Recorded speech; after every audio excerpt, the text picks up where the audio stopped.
You know, one goal is to equalize the use of technology throughout the district. That's one of the priorities that we consider. That kind of throws it in with revitalization. I'm sure there's a better way to word it, but we might, you know, I'm sure we might have top 3 principles and then other things that go into it. One thing that I'd want to say is, hey, if there's a pot of money, we don't spend all of it on new housing without at least addressing some of the issues in the older schools. How we would say that, I don't know. I mean, I don't think that, you know, today, I'm sorry, I can't come up with this. First I heard about it. And that's why but I'm saying, this is what worries me, is that we can come back with a set of principles that are basically going to say, we can't do it for less than. well, it'll have, remember, we identified these 3 areas: new schools, revitalization, and technology. Because all 3 are underfunded right now, and all 3 are very important. So I'm trying to see what we could come back with. I was better off when I was looking at it, if we get $800 million, you know, these are the things we can do. You know, we could always, no. Both of those. I think I'd like to see the prioritization as well as the set of principles, because you could spend a lot of time on that. We could all disagree with what those principles are. Exactly. Right. I think that, you know, it's kind of a dual-pronged approach, and, you know, rather than giving, I think we shouldn't give absolutes, because you give absolutes and you have rendered judgment and responsibility and accountability. And the situation. Totally meaningless. If we are going to say, if you gave us 800, 500, 300, my preference would be to say, given the current scenario, these are the things we would prefer to do. This is the reasoning we would do to get there. Because it might change in 2 years. We might, you know, what if people moved out of the area? We're going to keep building new schools? I mean, come on, let's get real here. So, I mean, I think today it's good to get a few things on the table, but I'm like Barbara, I'm not, I mean, I threw out some ideas, but I'm not ready to go very far until I have stuff in front of me. One of the other principles that Steve was whispering in my ear about that I was considering more in line of the safety is the investment required, capital investment to maintain and keep our buildings in a operational condition beyond even safety, and it's basically to protect the taxpayer's investment. Right. And I think that's a very high principle that we would bring forward.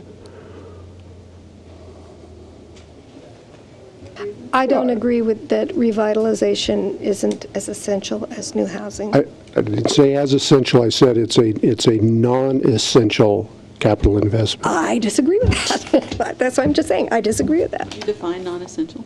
Non-essential is something that you can continue what you're doing without having to put the money into revitalization and still be able to teach school in those classrooms.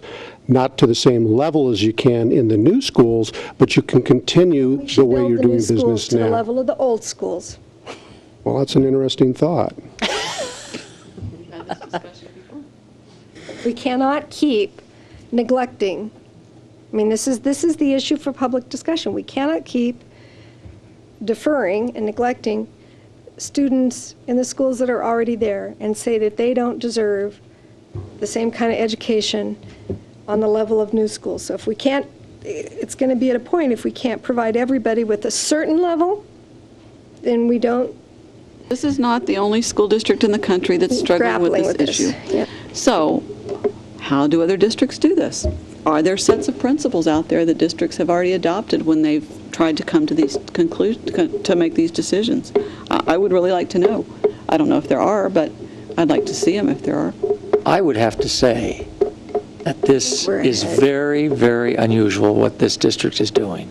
Most districts will go out for a bond issue that's identified what they need, and it passes or fails. We're going out and we're saying this is what we need, and now, committee, you decide how much of what we need you're thinking we should put on a ballot.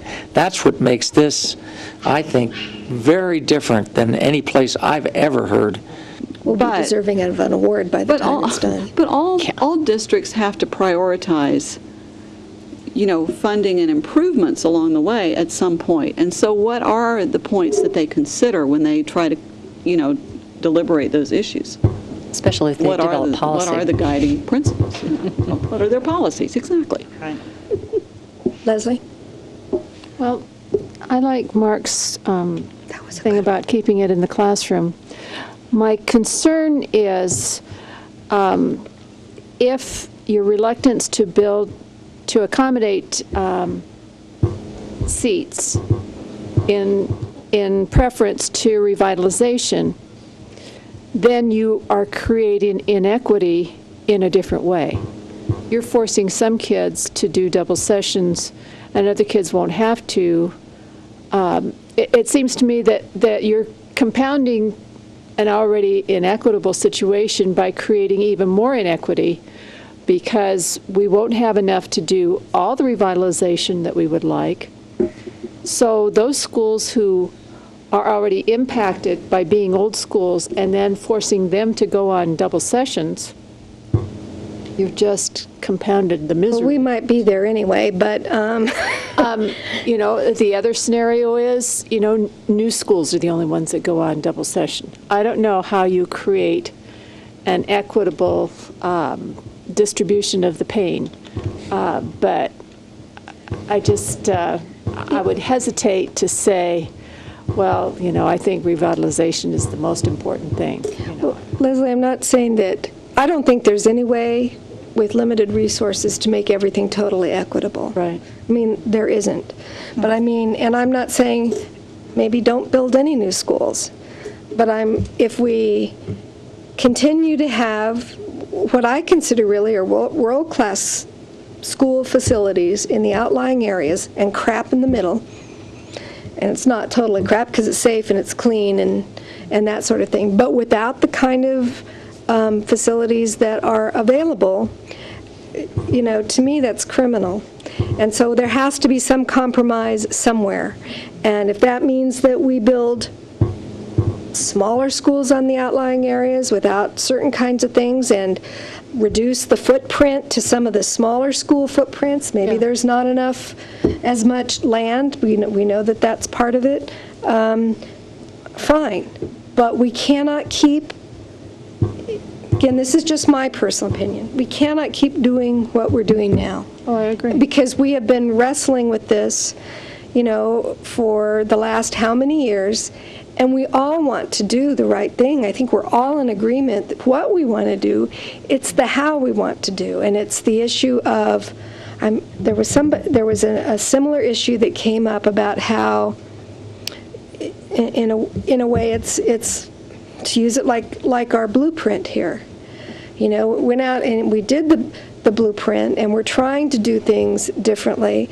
Did we do it with all the, principles in place? No. And so what happens is, or like the turf, we're there, we've got a situation, and we deal with the situation rather than dealing with the policy or principle. And we're always behind the 8 ball because of the funding mechanisms that we have.